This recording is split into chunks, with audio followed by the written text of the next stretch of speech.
işlerimiz döküldü.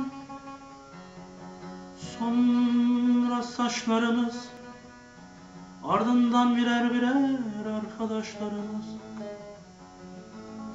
Şu canım dünyanın orta yerinde bir başına yapayalnız, kırılmış kolumuz kanadımız, tatlı canımızdan sanmışız. Şu canım dünyanın orta yerinde bir başına yapayalnız, kırılmış kolumuz kanadımız, tatlı canımızdan sanmışız.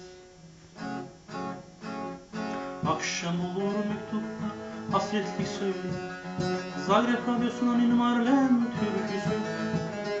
Akşam olur mektuplar, hasretlik söyle, Zagreb Radyosu'nun İnmarlen türküsü. Siperden sipere ateş tokuşturanlar, karanlıkta dem tutan İshak kuşu.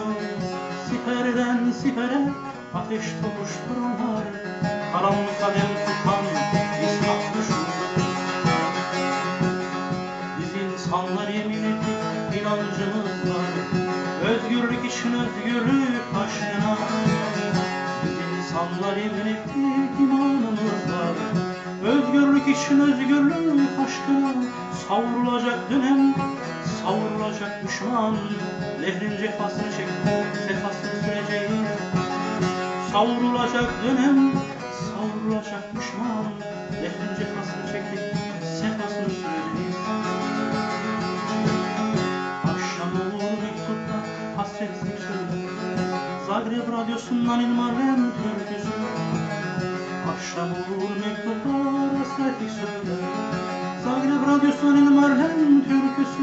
Siperden sipere ateş tokuşturanlar, karanlıkta dem tutan İshak kuşu. Siperden sipere ateş tokuşturanlar, karanlıkta dem